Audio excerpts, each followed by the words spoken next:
Bismillahirrahmanirrahim. Assalamu alaikum, dear students. Welcome back to the lecture number 18, week 9, System and Network Administration, Linux based ITEC 3116.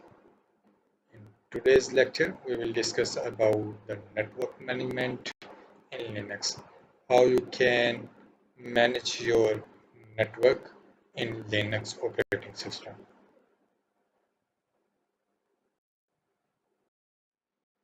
So let's start from the recap of our previous lecture. In our previous lecture, we were discuss about the server configuration in Linux operating system and their requirements, how minimum and maximum requirements you need to configure the Apache server in Linux operating system, and also in detail we discuss about the concept of network protocols.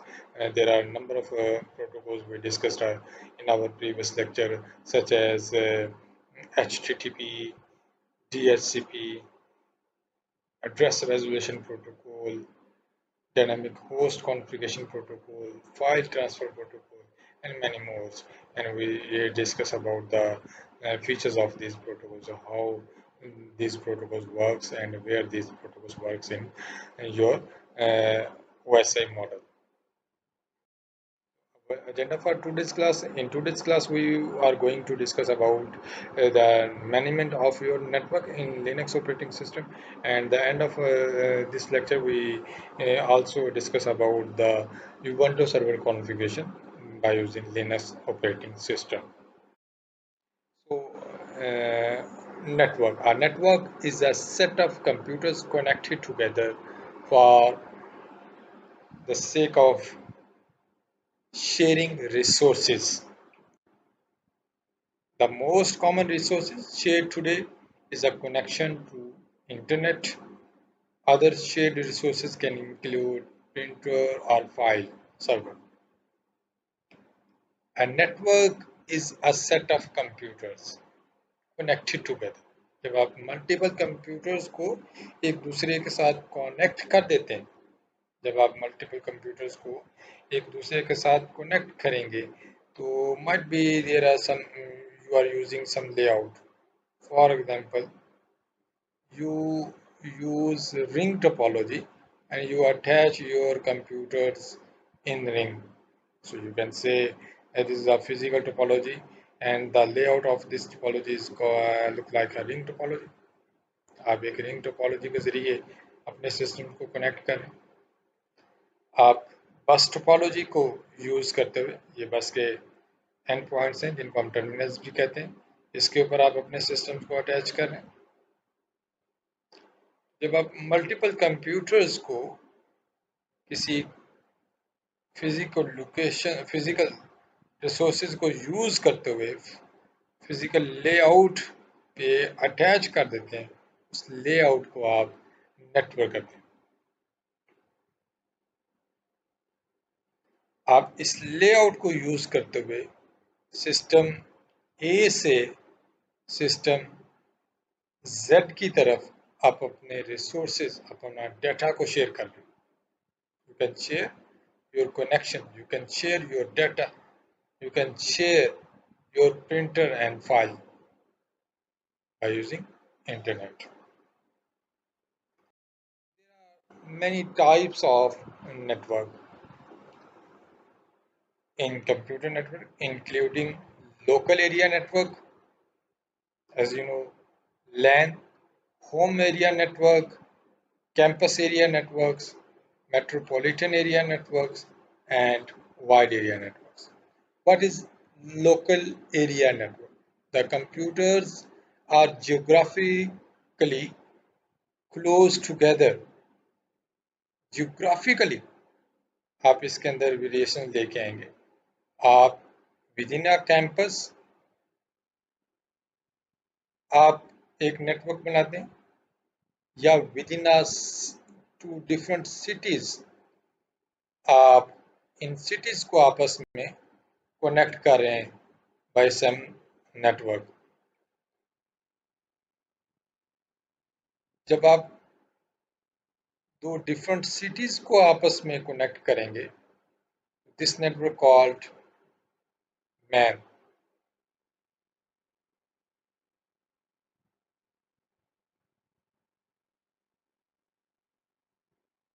Metropolitan area network. और अगर आप अपने network को with in a building use कर रहे हैं, मैं in details नहीं जाऊंगा क्योंकि ये आपने नेटवर्क की टाइप्स को कंप्यूटर कम्युनिकेशन नेटवर्क के अंदर ज़रूर स्टडी किया होगा। जस्ट हम क्योंकि नेटवर्क मैनेजमेंट को डिस्कस करने जा रहे हैं, तो there is necessity to discuss about the types of networks within building. जब आप कोई नेटवर्क एस्टेब्लिश कर रहे हैं तो उसको हम लोकल एरिया नेटवर्क कहेंगे। Home area network, a network contained within a user's home that connect personal digital devices। आप अपने वाईफाई के थ्रू जो है अपनी डिवाइसेस को कनेक्ट कर लेते हैं, that is your home area networks. Campus area network, the computers are within a limited geographical area such as a campus or military bases। Metropolitan area, a data network designed for town or city।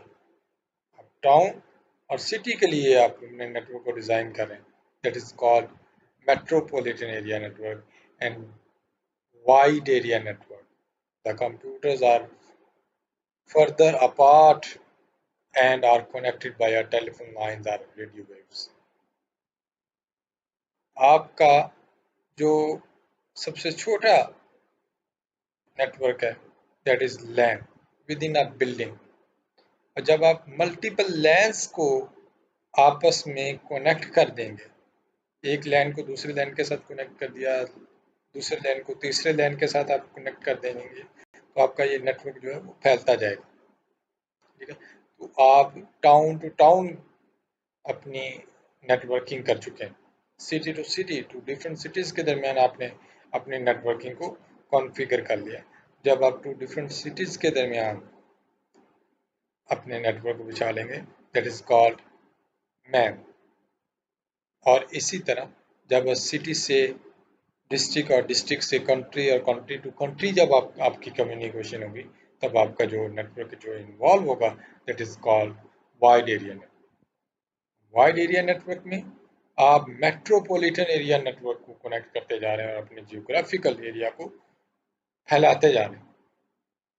और फिर यहाँ पे आप telephone lines को use कर सकते हैं, आप अपने रेडियो वेव्स को यूज़ करते हुए आप अपने दूसरे कंट्रीज के साथ कम्युनिकेशन कर सकते हैं। How you can manage your network? Network management is the process of administrating and managing computer network। एक ऐसा प्रोसेस है एज एडमिनिस्ट्रेटर, आप एज एडमिनिस्ट्रेटर यहाँ पे काम करेंगे अपने नेटवर्क को मैनेज करने के लिए, अपने नेटवर्क को कॉन्फ़िगर करने के लिए। And managing computer network, various services provided by the discipline included fault analysis. आप जब एज एडमिनिस्ट्रेटर काम करेंगे तो आप अपने उस नेटवर्क के फॉल्ट को एनालाइज करेंगे। परफॉर्मेंस मैनेजमेंट, अपनी परफॉर्मेंस को देखेंगे जो आप अपने क्लाइंट्स को प्रोवाइड कर रहे हैं एज अ नेटवर्क एडमिनिस्ट्रेटर। तो आपकी परफॉर्मेंस, आपके नेटवर्क की परफॉर्मेंस क्या। प्रोविजनिंग ऑफ नेटवर्क, क्या आपका नेटवर्क जो है वो प्रोवाइड हो रहा है यूज़र को।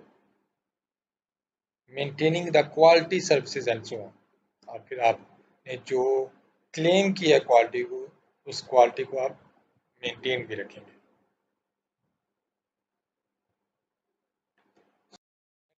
Management requirements, FCAPS, FCAPS is a network management model by ISO, International Standard Organization, that defines the requirement.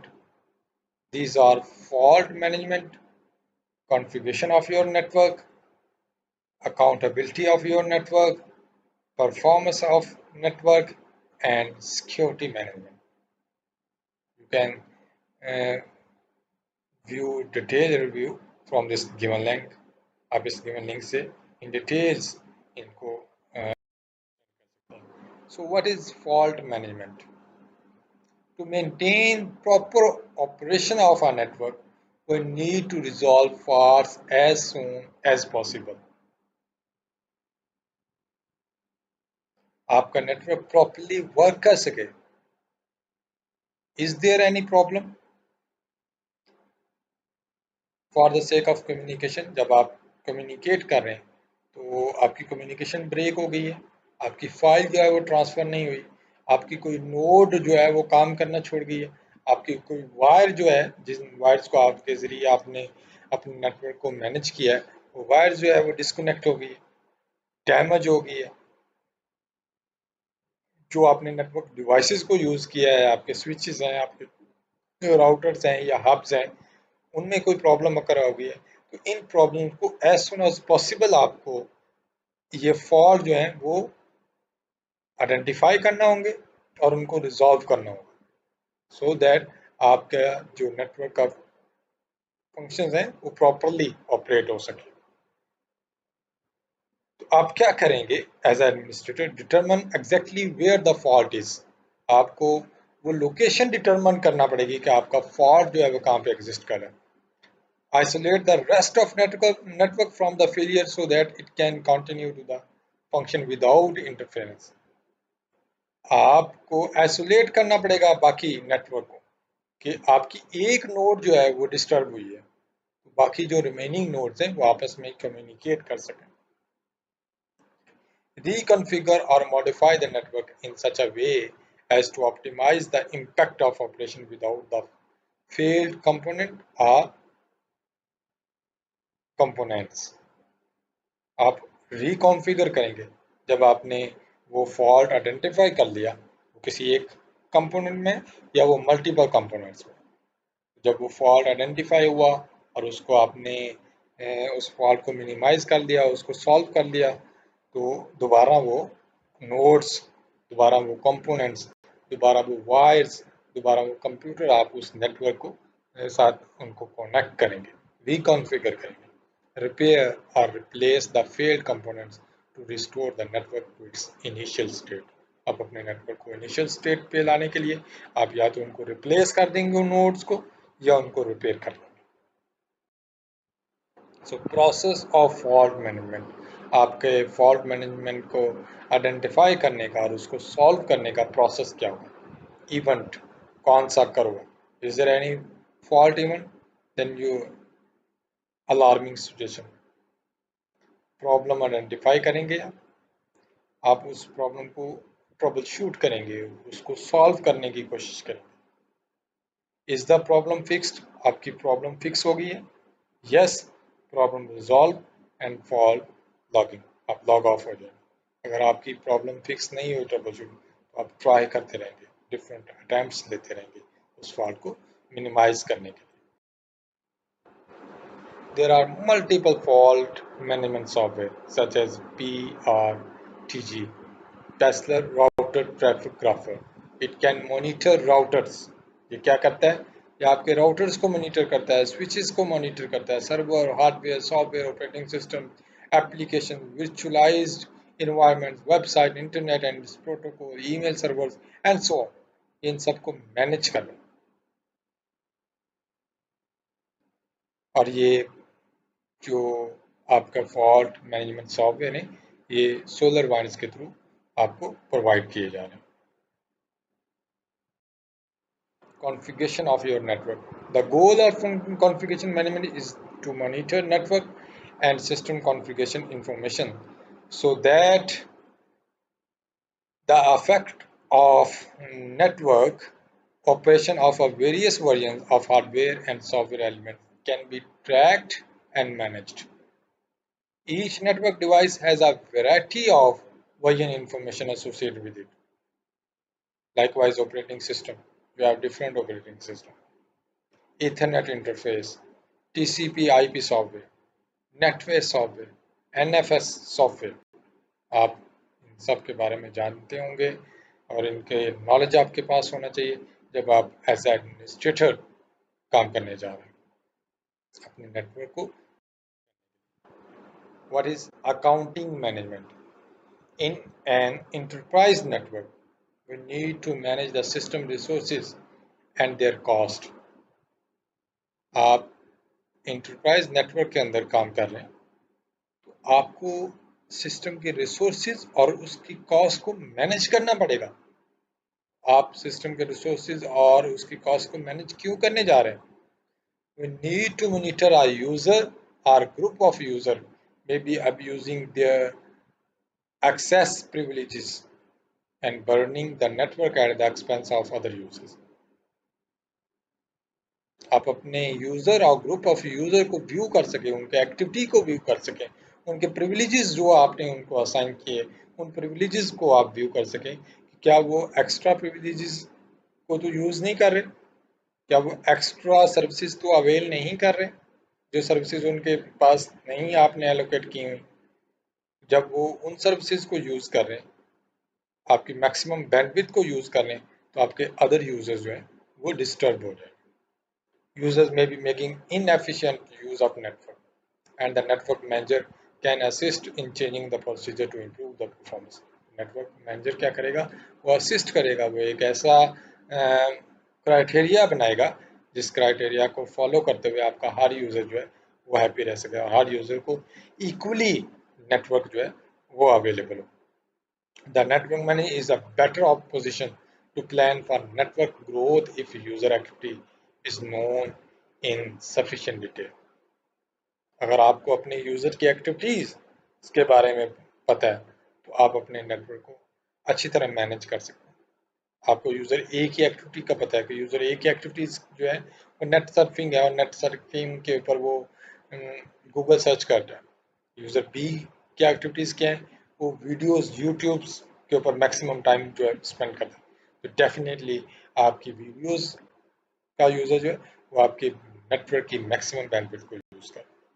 तो आप अपने उन यूजर्स को बेटर फैसिलिटेट करने के लिए आप अपनी बैंडविड्थ, कितनी बैंडविड्थ अवेलेबल है और कितने नंबर ऑफ यूजर्स हैं आपके नेटवर्क के अंदर, तो आप अपनी बैंडविड्थ को डिवाइड कर सकते हैं अपने यूजर्स को फैसिलिटेट करने के लिए।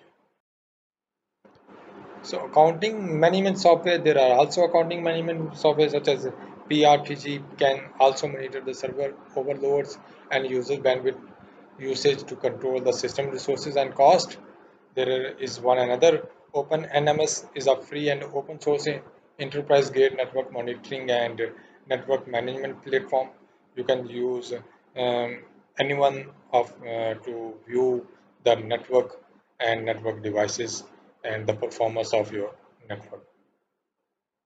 The goal is for OpenNMS is to be truly distributed, scalable management application platform for all aspects of FCAP's network management model while remaining 100% free and open source. ये 100% freely available है और ये open source. Performance management. A network is a composed of many components which must intercommunicate and share data and resources. For their performance, we manage two functions, monitoring and controlling. आप अपनी performance को manage करने के लिए क्या कर रहे हैं? आप अपने नेटवर्क को मॉनिटर कर रहे हैं और उसको कंट्रोल कर रहे हैं। Monitoring is a function that tracks activities of on the network. एक ऐसा फंक्शन है, आप जितनी भी आपके नेटवर्क के ऊपर एक्टिविटीज अक्कर हो रही हैं, आप उन एक्टिविटीज को मॉनिटर कर रहे हैं, उनको व्यू कर रहे हैं। Controlling the functions enables performance management to make adjustment to improve the network performance. आप अपने फॉल्ट को मिनिमाइज करेंगे, आप अपने कॉस्ट को मिनिमाइज करेंगे, आप यूज़र की एक्टिविटीज़ को लिमिट करेंगे ताकि आप अपने नेटवर्क की परफॉर्मेंस को इम्प्रूव कर सकें। So some of performance issues of concerns to the network manager are as follows. What is the level of capacity utilization? आपके नेटवर्क की कैपेसिटी, कितना नेटवर्क जो है वो आपका यूटिलाइज हो रहा है? Is there excessive traffic? क्या नेटवर्क के ऊपर बहुत ज़्यादा एक्सेसिव ट्रैफिक है? Has throughput been reduce to unacceptable levels? आपकी जो एफिशिएंसी है, आपकी जो नेटवर्क की थ्रूपुट है बहुत ही रिड्यूस होगी।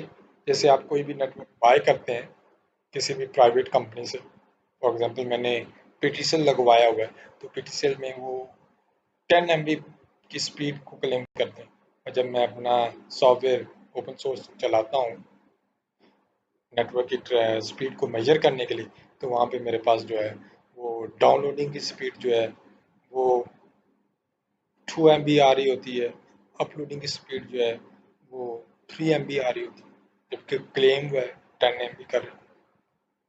As throughput being reduced to unacceptable level, are there bottlenecks, वहाँ पे कौन से बोटलनेक्स जो हैं वो हैं आपके नेटवर्क के अंदर, तो आपको उनको रिजॉल्व करना होगा। इज रिस्पॉन्स टाइम इंक्रीजिंग, और आपका रिस्पॉन्स टाइम जो है वो क्या इंक्रीज हो रहा है, आपकी थ्रूपुट जो है वो डिक्रीज हो रही है, तो डेफिनेटली आपका रिस्पॉन्स टाइम जो है वो इंक्रीज हो रहा है।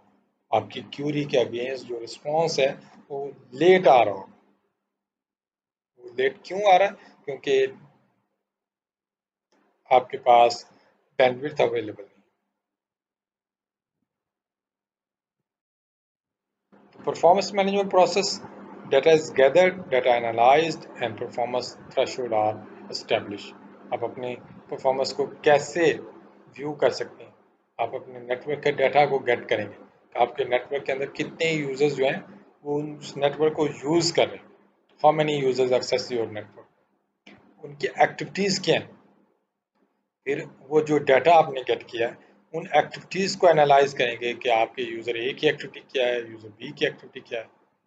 उसके ऊपर आप अपनी परफॉर्मेंस को थ्रेशोल्ड करेंगे, अपनी परफॉर्मेंस की वैल्यूज को मेजर करेंगे।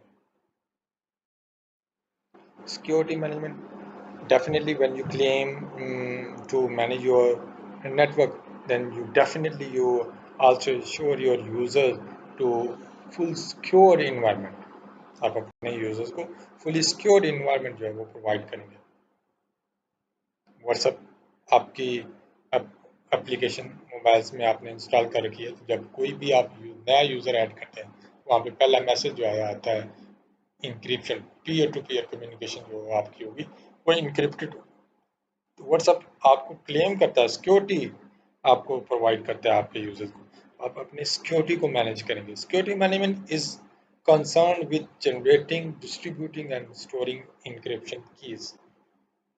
आप जैसे लास्ट लेक्चर में हम डिस्कस कर रहे थे, आप अपनी पब्लिक प्राइवेट कीज को यूज़ करते हुए, आप अपनी सिमेट्रिक की को यूज़ करते हुए, हैश फंक्शंस को यूज़ करते हुए, सिग्नेचर्स को यूज़ करते हुए आप अपने डाटा को सिक्योर करेंगे। एसएसएल जो हमने लास्ट लेक्चर में डिस्कस किया, पासवर्ड और other authorization or access control information must be maintained and distributed.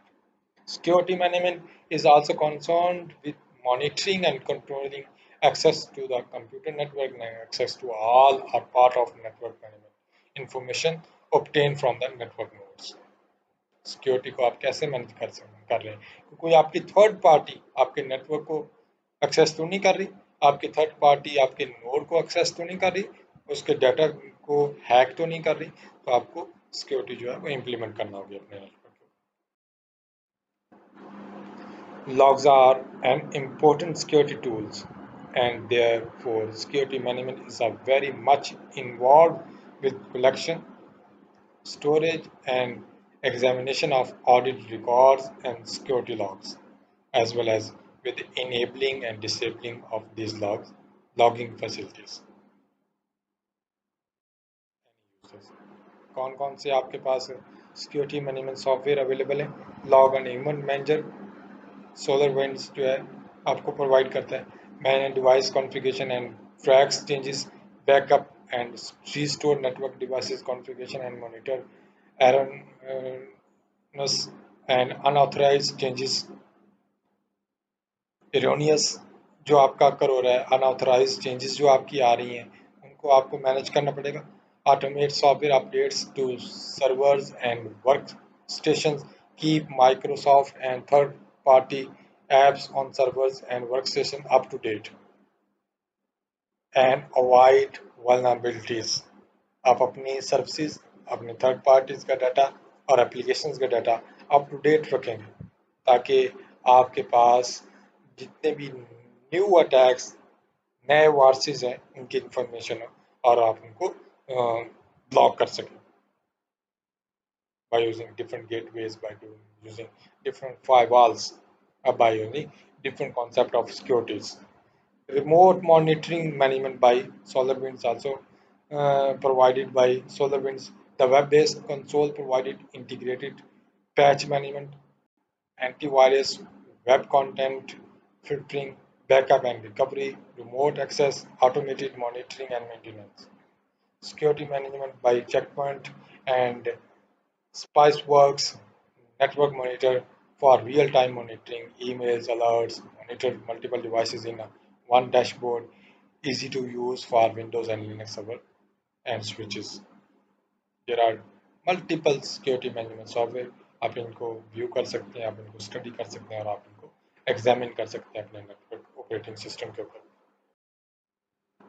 so how you can install and configure your Ubuntu server network को हमने देख लिया हमने नेटवर्क की मैनेजमेंट को देख लिया अब नेटवर्क की कम्युनिकेशन कैसे हो रही है उसको डिस्कस कर लिया अब हम आते हैं कि आप अपने यूबंटू सर्वर को कैसे इंस्टॉल और कॉन्फ़िगर कर सकते हैं अपने लिनक्स ऑपरेटिंग सिस्टम के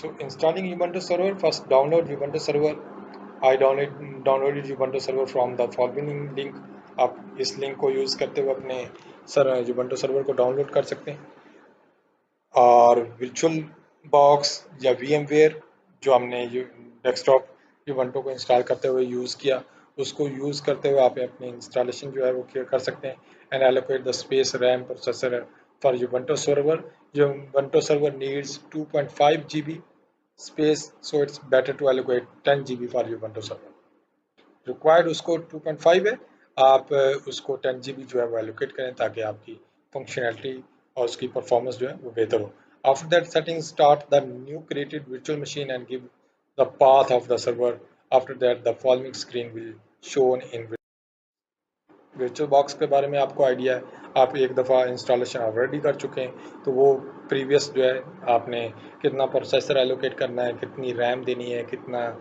आपने वो हार्ड डिस्क देनी है उसको अपने सर्वर को वो सारी एडजस्टमेंट करने के बाद आप लैंग्वेज के ऊपर आ जाए कौन सी लैंग्वेज आप रखना चाहते हैं तो definitely we go for select the install Ubuntu server and press enter key Ubuntu server को हम सेलेक्ट करेंगे यहाँ पे इंस्टॉल द यूबंटू सर्वर आप यूबंटू सर्वर को एंटर प्रेस करेंगे सिलेक्ट लोकेशन आप कहाँ पे इंस्टॉल किस कंट्री में आए उसको इंस्टॉल करने जा रहे हैं then definitely we are from Pakistan हम पाकिस्तान को सिलेक्ट करेंगे कीबोर्ड्स लेआउट आपकी कौन सी होगी तो we go for English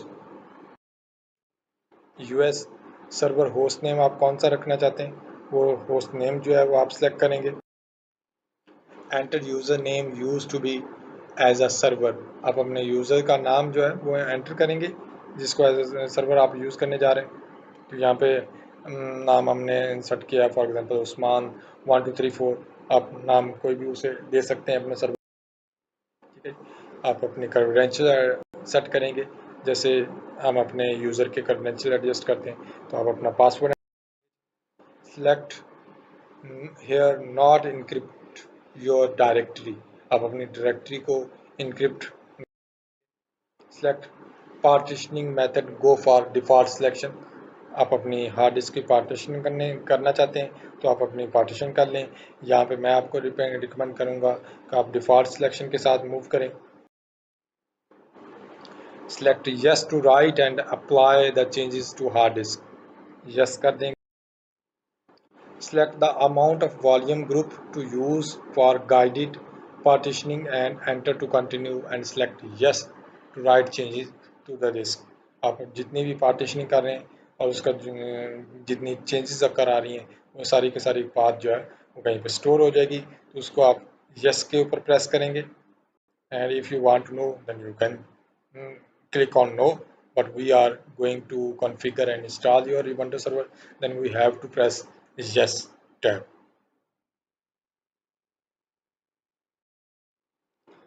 no proxy server needed yet so left blank select no automatic updates and press enter आप ऑटोमेटिक अपडेट्स लेना चाहते हैं तो आप ले भी सकते हैं आप अपडेट नहीं लेना चाहते तो आप नो वाली ऑप्शन पे जाएंगे no automatic press space bar to select more than one you need. आप को ड्यूरिंग इंस्टॉलेशन कौन कौन से फीचर्स आप इंस्टॉल करना चाहते हैं अपने सर्वर के साथ, तो यहाँ पे मैनुअल पैकेजेस सिलेक्शन है, मैनुअली आप इसको सिलेक्ट कर सकते हैं स्पेस बार के साथ। DNS server, LAMP server, mail server,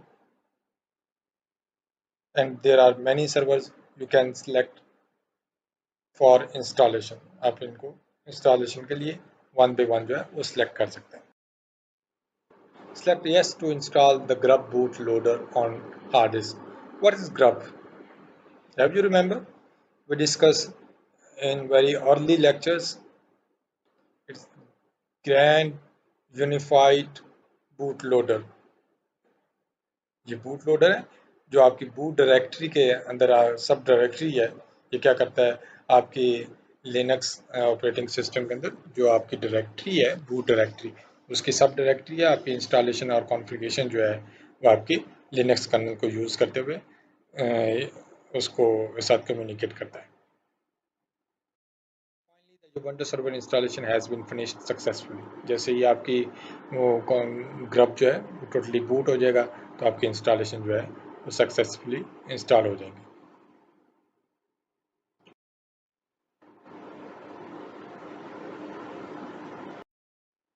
Advantages of Linux server. Linux servers are well known for their ability to run for years without failure. Many Linux servers never seen a crash. That's great for users of every kind, but it's particularly valuable for small and medium-sized business for which downtime can have disastrous consequence. आपका Linux जो है stable है, 24/7 आप उसको use कर रहे हैं, आपको कभी भी हैंग नहीं होगा आपका सिस्टम। फुली सिक्योर्ड है आपका लिनक्स, क्लेम करता है secure environment as we discuss cryptography. Linux is also naturally more secure than Windows, is whether on the server or on the embedded environment. Sorry. That's due largely fact that Linux, which is based on Unix, was designed for from the start to be multi-user operating system. Hardware, whereas Windows typically requires frequent hardware upgrades to accommodate its ever-increasing resources demand. Linux is a slim, trim, flexible, and scalable. TCO. There is no beating Linux total cost and ownership. What is TCO? Total cost and ownership. Since the software is generally free, आपको Linux operating system जो है वो freely available है. Even an enterprise version purchased with the corporate support will be cheaper overall than Windows or other proprietary software, which generally involves user of license. With Linux, there is no commercial vendors trying to lock you into certain products or protocols.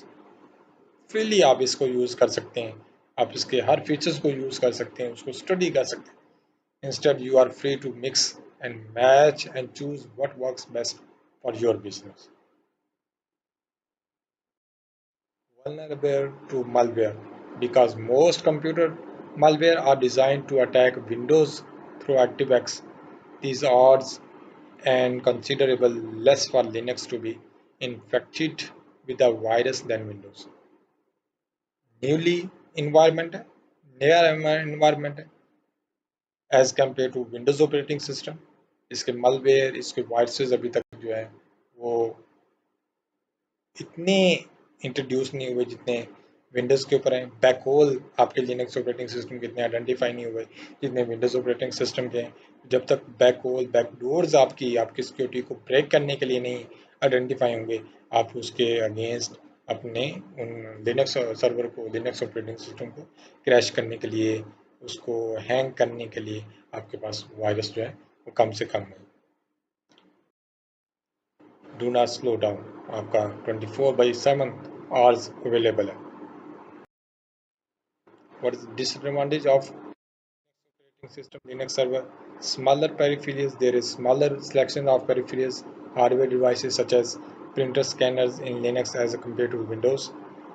Though many new Linux hardware drivers are constantly added.